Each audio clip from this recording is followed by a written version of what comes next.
What's going on YouTube? Uberman here. I've had a lot of requests to do an update video on my tanks because I said that my tanks were going to be changing pretty drastically, and I have yet to get an update video done, so I want to go ahead and get this knocked out tonight. Let's start over here with the 55 gallon. Truthfully, not much has changed in the 55. The fish are all growing up.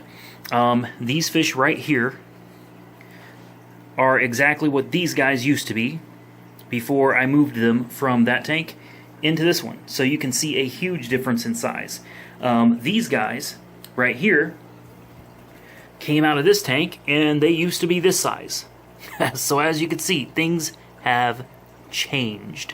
Let's start with the 55 gallon. Not a whole lot has changed here. I'm still using the Fluval 405 filter. It's still doing great. I'm loving it.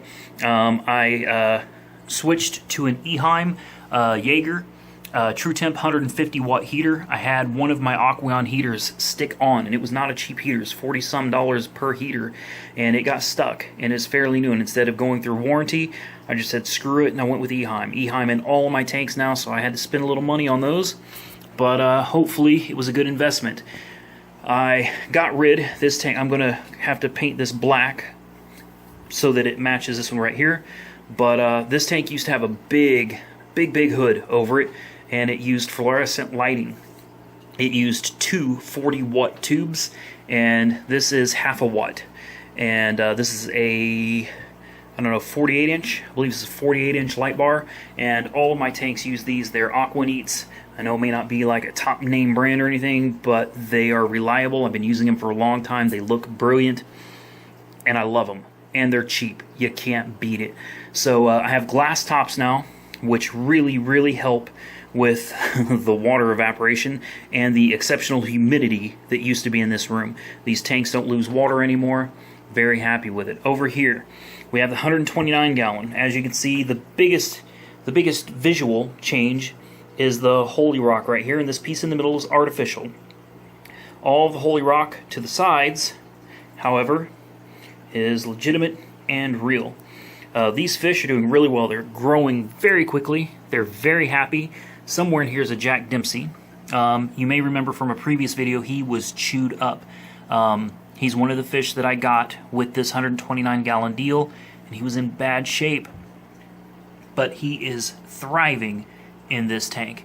So we got a lot of Holy Rock back there. We got a little bit of, I think they call it Witch's Rock, with some moss. And I was hoping the moss might be able to grow a little bit, but they're eating it faster than it's able to grow, so there probably won't be much of that left for long.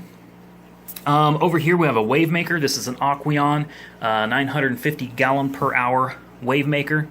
I believe it is an, there we go, it is an ACP 950. That thing works great. They seem to love it. And as you can see, I have a very long Aquanite 72-inch light bar. Now, one of the biggest changes to this tank is under here. This tank used to have hanging filters, and no more. We have two. I know it's extreme, but I'm big on filtration, and this tank is my pride and joy. As you can see, this is the latest model by Sunsun. This is the HW704B. This thing uses 45 watts. It has a 9-watt UV light in each of them. Helps stop things like algae blooms, things of that nature. Let me see, it pushes out 2,000 liters per hour. Crazy. So these two Aqueons, these two Sunsuns are pushing out 4,000 liters an hour of filtration. And hey, that's great for this tank. As you can see, I've got an intake here. I've got an output spray bar here. On the other side, exact same setup. I have an intake there and an output spray bar up here. As for my pumps, I got rid of all of my pumps. I had mismatched pumps in all of these, and they were loud, guys. The pumps in this place was ridiculously loud.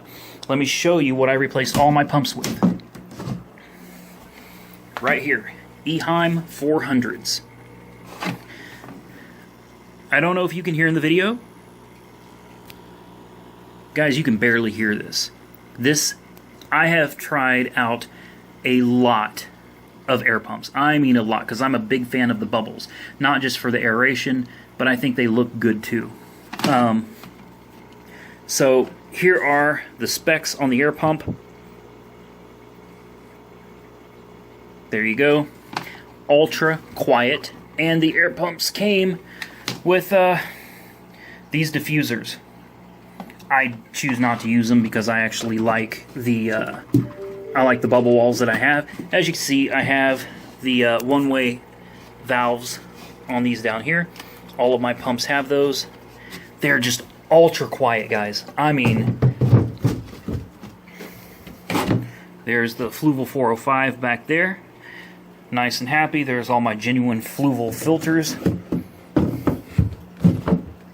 Then we come over here to the 20-gallon, and we got a bunch of happy little fish in here. I also have some Holy Rock in here. Took a piece of slate from the 55 and put it in here for these guys. Again, we have an Eheim. The 20-gallon tank here has an Eheim Jaeger 75-watt True Temp. This one has one Eheim Jaeger 250-watt True Temp. This one over here, the 55-gallon, has a 150-watt Eheim Jaeger True Temp. And then my 75 in the living room also has 150-watt Eheim Jaeger True Temp. All pumps for the air bubbles in all of my tanks are these Eheims that I just showed you. And they are ultra quiet. I can't stress that enough. Ultra quiet. This used to have a plastic top. Again, went with glass. And again, a little 24-inch Aquaneat. This is a full spectrum. Yeah, it's crazy bright. It looks good, and of course, being that this is such a small tank, I'm using a Marine Land. This is a small 200 with the bio wheel, which truthfully I don't think the bio wheel really does anything. Then on top of that filter, I've got a sponge filter in there as well. Plenty of aeration, plenty of filtration for these guys. And guys, this video has really run over, but I wanted to show you guys an update video. This is what it is. There's my workstation, totally messy, needs cleaned up. As always, like, comment, subscribe, be safe out there, and Uber on.